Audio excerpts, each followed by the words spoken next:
આપ જોઈ રહ્યા છો પાટવી ગુજરાતી ન્યૂઝ। આત્મનિર્ભર ભારતની દિશામાં વડોદરાનું યોગદાન। સ્વાયત્ત સિસ્ટમ વિકસાવી રહી છે સ્વદેશી ઓટોનોમસ ટેકનોલોજી નવી ઊંચાઈઓ સર કરી રહી છે। તેમ યુદ્ધભૂમિનું સ્વરૂપ પણ ઝડપથી બદલાઈ રહ્યું છે। આવતીકાલના યુદ્ધો માત્ર મોરચા પર તૈનાત સૈનિકો દ્વારા જ નહીં, પરંતુ સ્વાયત્ત મશીનો, બુદ્ધિશાળી સિસ્ટમો અને અત્યંત જોખમી પરિસ્થિતિઓમાં કાર્ય કરી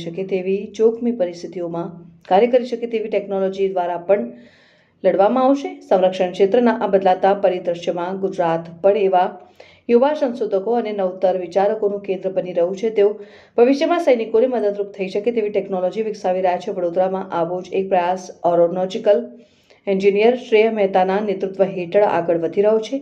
તેમણે પોતાની કારકિર્દીને પરંપરાગત એરોસ્પેસ એન્જિનિયરિંગથી આગળ લઈ જઈને એક મહત્વપૂર્ણ પ્રશ્ન સાથે જોડ્યો છે કે શું ભારત અને અન્ય દેશોમાં વિકસિત ટેકનોલોજી પર વધુ પડતી નિર્ભરતા રાખ્યા વિના પોતાની સ્વાયત્ત સંરક્ષણ ટેકનોલોજી વિકસાવી શકે।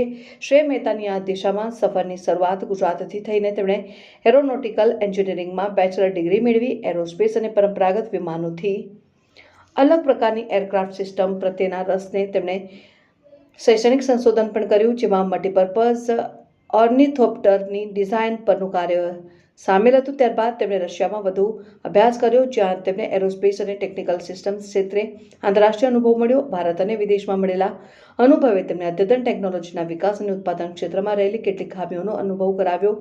હાલની વ્યવસ્થાનો માત્ર એક ભાગ બનવાને બદલે મહેતાએ પોતાનું ટેકનોલોજી ઇકોસિસ્ટમ ઊભું કરવાનો નિર્ણય લીધો। કંપનીના મહત્વપૂર્ણ વિકાસમાંનું એક SGV-500 સ્કોર્પિયન માનવ રહિત ગ્રાઉન્ડ વ્હીકલ છે, જે લશ્કરી કામગીરીની જરૂરિયાતોને ધ્યાનમાં રાખીને વિકસાવવામાં આવી રહ્યું છે। આશરે 500 કિલોગ્રામની ક્ષમતા ધરાવતું આ પ્લેટફોર્મ મોડ્યુલર સિસ્ટમ તરીકે વિકસાવવામાં આવી રહ્યું છે, જેને વિવિધ પ્રકારના મિશન અનુસાર અનુકૂળ બનાવી શકાય છે। પાટવી ગુજરાતી ન્યૂઝ, રાજેશ।